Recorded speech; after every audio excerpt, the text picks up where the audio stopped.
This is the way to step inside. Joy Division, sonando para abrir la segunda hora, Atrocity Exhibition. Y esta canción tiene una explicación, con un hombre que se presenta en los estudios de la radio. Nuestra voz de artística, a partir de hoy, comienza un camino para adentrarnos a historias de la música. Andrés Mercury, ¿por qué estamos escuchando Joy Division? Porque lo que dice Ian Curtis, su cantante, hoy no está entre nosotros, ha fallecido.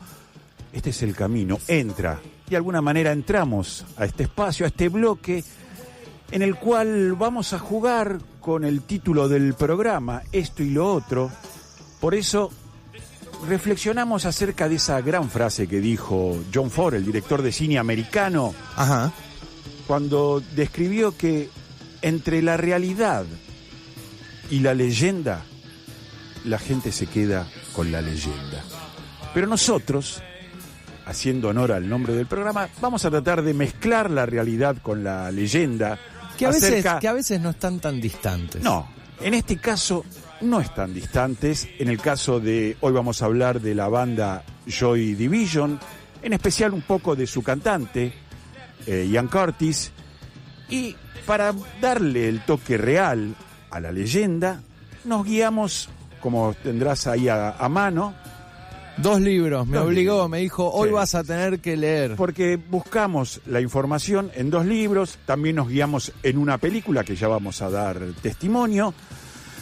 Pero antes es importante para entender lo que fue Joy Division, que para los que pocos creen, nunca fue una banda mainstream de Jamás. la escena mundial del rock, jamás. Jamás. Son esos casos de la música que post-mortem se empieza a generar la leyenda, en este caso de Ian Curtis, y también de la banda. Es como le sucedió a la Velvet Underground, tal vez, ¿no? Ese camino que ellos en su momento lo pensaron y entendieron que iban por ese lado. Una banda que para los músicos que vinieron después resultó mucho más importante que para la gente, el público de ese momento. Hoy se habla mucho entre jóvenes de bandas de post-punk, Sí, de un me montón... asombra mucho eso, ¿Eh? ¿no? Cuando dicen, no, esta banda actual es post-punk. Es post-punk. En ese momento, ¿de qué se hablaba cuando se hablaba de Joy Division?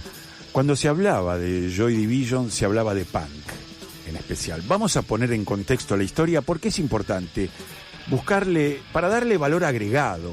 Porque si no, hablamos de Joy Division, de Ian Curtis, y tal vez en tan poco tiempo es muy difícil poder transmitir la intención de todo lo que la banda generó. Nos ubicamos en la década del 70, Sí. viajamos en tiempo y espacio, década del 70, Inglaterra, ciudad de Manchester. Pero primero nos ubicamos en el contexto qué pasaba en los años 70. No nos olvidamos de lo que pasaba en Argentina, proceso atroz de una dictadura militar que nos torturaba, nos mataba y nos tenía encerrados. En Inglaterra no la pasaban tampoco bien. Hablamos de los 70, es fundamental decir, comienza la posmodernidad. La posmodernidad, Esa ya suena cosa- viejo. Esa cosa que suena viejo, pero que en ese momento la filosofía, los pensadores decían, es el agotamiento de las energías utópicas. Ok. Ya la juventud no cree en nadie, ni en nada. Es por eso que se empieza a gestar un movimiento a partir de una debacle económica que sufre el Reino Unido, como todo el mundo, que es la crisis del petróleo del año 1973. Afectó a todos. A todo el mundo, los países árabes deciden no vender petróleo o venderlo en grajeas. ¿Te suena? Por eso van a ver el paralelismo que hay con el momento actual de todo esto. ¿Qué sucede? La debacle hace que los países empiecen a tener crisis económicas, una austeridad e inflación galopante, desocupación. No había opción de salir adelante. Se cae de maduro la frase, ¿no? No future. En este momento es cuando la juventud inglesa, como pasa siempre, la juventud ante situaciones críticas se presenta al mundo y le dice, nosotros esto no lo queremos. Si uno hace el paralelismo ¿Pasa siempre? con el sueño americano en la música, Ok. Como pasó en el sueño americano, cuando la juventud o los hippies dijeron, no, American Dream no existe. Ok. Llegó en los años 70 y esta idea del hippismo y de la utopía de los 60 había fracasado. Completamente. El filósofo alemán Habermas, Jürgen Habermas, es el que dice la frase, vivimos el agotamiento de las energías utópicas. Pero ¿qué sucedía? No había trabajo, los jóvenes no tenían esperanza en el futuro, apenas cobraban un seguro de desempleo cada 15 días en un servicio postal de correos, sus padres los observaban y no tenían futuro, una desdicha, habían trabajado toda su vida y no habían conseguido nada. Y acá donde hacemos referencia al libro de cual vamos a citar, Juan Carlos Kramer, que escribe... Juan Carlos Kramer es un periodista argentino que se exilia en los 70, viaja a Londres a exiliarse por la dictadura, y él quería escribir la historia de un argentino que vivía el exilio en Londres. Su editorial, que estaba en Barcelona, le dice, no, queremos que vos nos escribas acerca de un fenómeno que está sucediendo en Inglaterra y que se llama punk, el movimiento juvenil punk. Y ahí de donde Kramer investiga, trae esta postura de ir a todo, a full. Habla con la gente, habla con los jóvenes, habla con los músicos, habla acerca de las compañías discográficas, del momento social que vivía Inglaterra, y ahí es donde comienza el libro que Hernán nos va a leer sus primeras páginas. Juan Carlos Kramer, Punk, la muerte joven e historias paralelas. 1, dice, Punky Horror Show. Mi papá vende muebles, a veces trabaja hasta las 4 de la mañana y no tiene nada, no es nadie. Hoy solo podemos decir lo que somos, lo que no queremos. Más impuestos, cuentas de luz, valores agregados, reglas, rutina. Tom Jones por televisión, políticos, medios. My Generation, famoso tema de The Who, no somos nosotros. Pienso que ir al colegio todos los días es una pérdida completa de tiempo, una broma. ¿De qué sirve saber todo lo que sé sobre el gran imperio británico si fue a pique? Ensayamos 2 o 3 veces por semana, de 4 a 6, no podemos hacerlo más porque si las preparamos mucho las canciones pierden su frescura. A los punks solo nos gusta ser odiados. Si no te das por informado tú mismo, ¿quién te lo dirá? Espero morir a los 25 años, porque ¿para qué preocuparme por el futuro? Cuando mi mamá me echó de casa le dije, es la primera buena noticia que me das en toda la vida. Tenía 14 años. Ninguno de nosotros quería grabar un LP en una compañía y estar sin trabajo dentro de 2 años. Esa era la realidad de un joven británico que se enrolaba en las filas del punk. Pero sucedió un hecho social que marcó a toda una sociedad, a toda una juventud, que era en realidad los valores que a veces a uno nos cuesta entender de por qué reaccionaban ante el establishment del rock. No supieron interpretar el momento.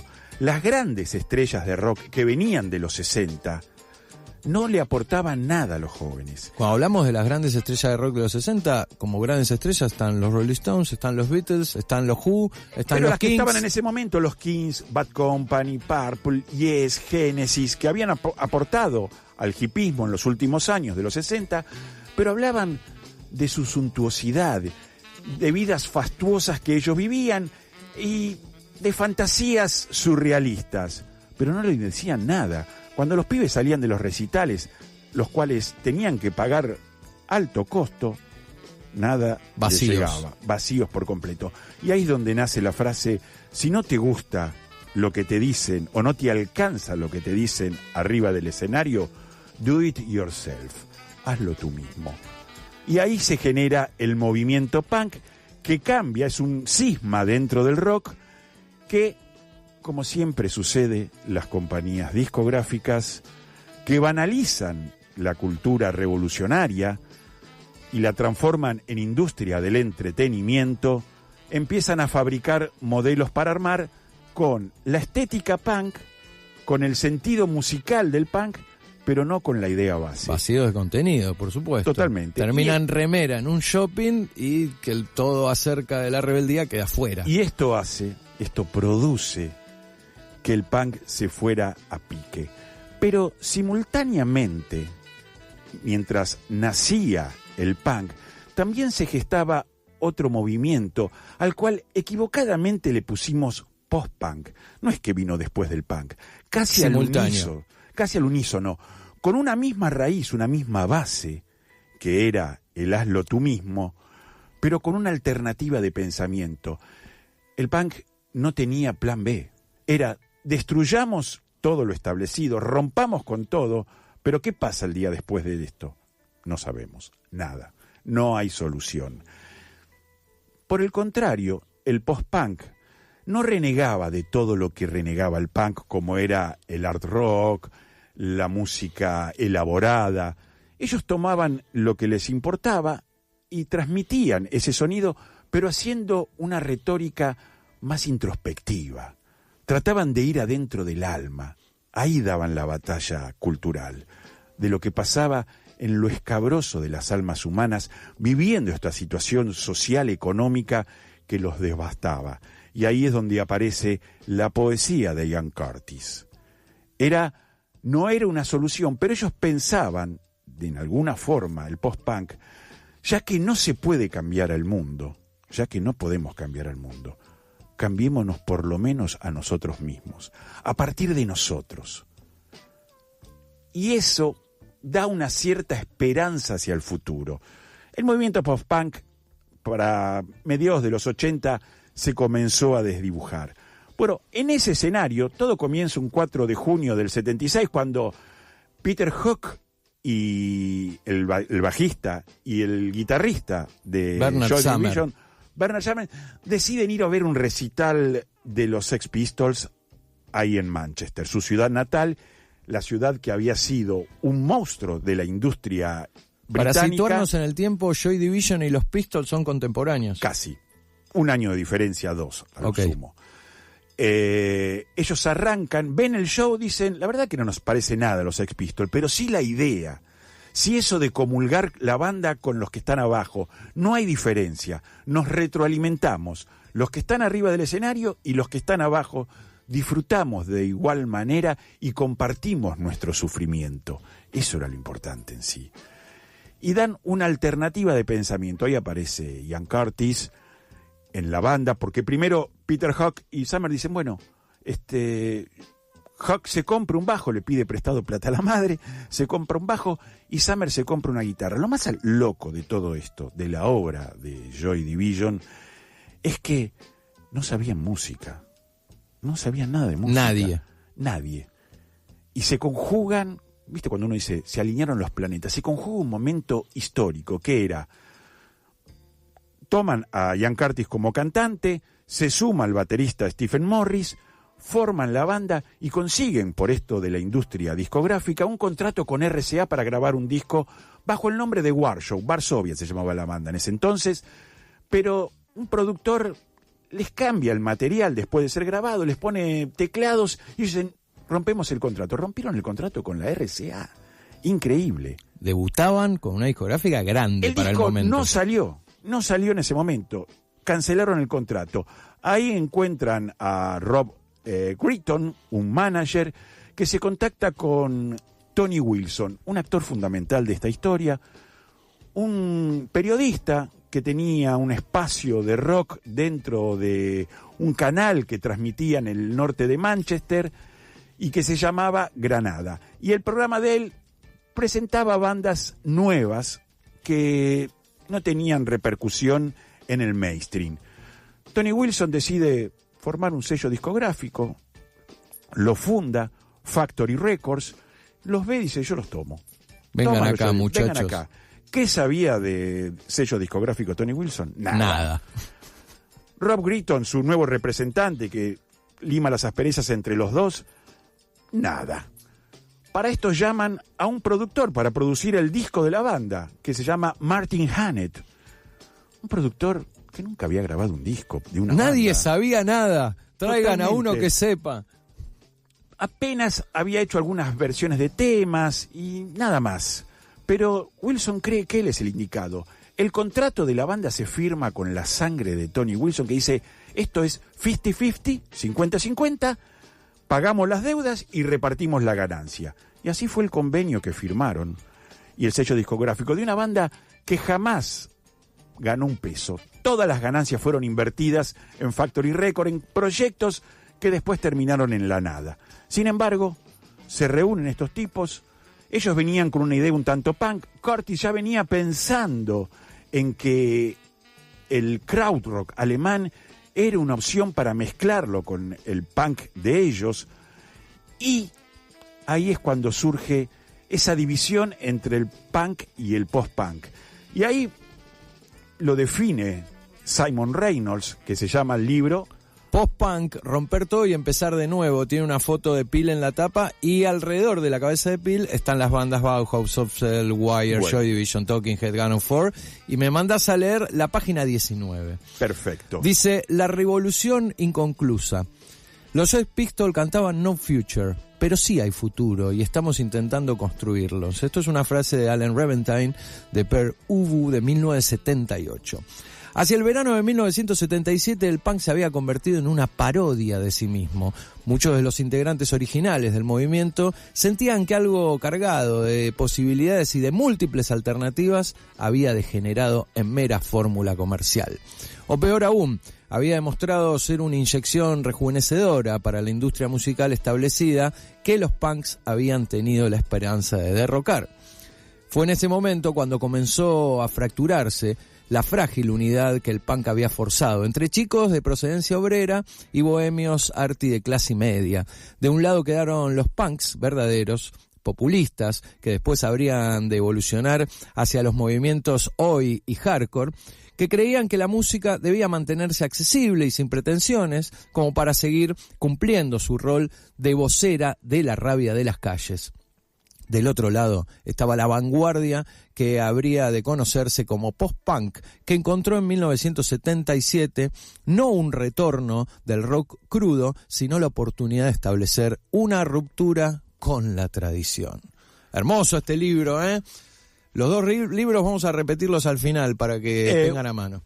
Simon Reynolds, un periodista... Un crítico británico de la hostia. Un comunicador social de Oxford, estudió universitario, mira siempre el lado social, que es lo que le aplicamos a la historia de Joy Division en este caso, que en 3 semanas se reúnen con Martin y graban el disco. Pero no en 3 semanas completas, sino en 3 fines de semana.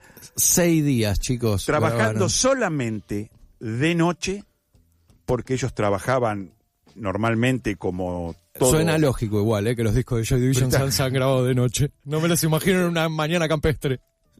Y bueno, la mayor parte del tiempo se utilizó para la postproducción, donde Martin Hannett mete mano en todo este material y produce un sonido increíble. Primer disco de Joy Division. Primer disco, Agno Pleasures, 1979. La famosa remera, es de esos discos que tienen más remeras que discos vendidos. Totalmente. Es esa remera donde se ve la imagen, es muy conocida. La imagen es más de un artista que ahora voy a buscar de quién es para explicarla bien, porque es difícil explicar por radio. No, es muy difícil porque en realidad es como una especie de sonda climática que sucedió, que la tomó una científica en Centroamérica, una cosa media extraña de explicar, pero que está. El artista que decide hacer esta portada. Vos seguime contando que yo lo busco. Bueno, Agno Pleasures sale a la venta 5.000 unidades. El disco costó $20.000. Si pensamos en un disco de una compañía discográfica importante, es poco. Para una compañía independiente, y bueno, no es tanta plata. No resulta ser tanto dinero. Mirá, estas son las placas que edita, ¿no? Acá dice, Peter Saville, responsable de algunas portadas que ya había hecho para Factory Records, fue el encargado de la portada. Stephen Morris eligió la imagen que se utiliza en esa portada, que es una imagen de ondas de radio de Pulsar, localizado en Arecibo, Puerto Rico. Es algo muy preciso. Total. sale 5.000 copias, quedaron todas creo que en la oficina de Tony Wilson. Las 5.000. Que seguía creyendo en el proyecto, veían, sin embargo acá aparece otro invitado fundamental que es John Peel. John Peel, un mecenas del rock de vanguardia. Un hacedor, vamos a decir que fue un hacedor de los medios de comunicación. Yo también. creo que junto con Tony Wilson son los tipos más importantes del rock de vanguardia de los 80, de los 90 y hasta Peel un poco anterior, hasta te diría de los 60. De los 60.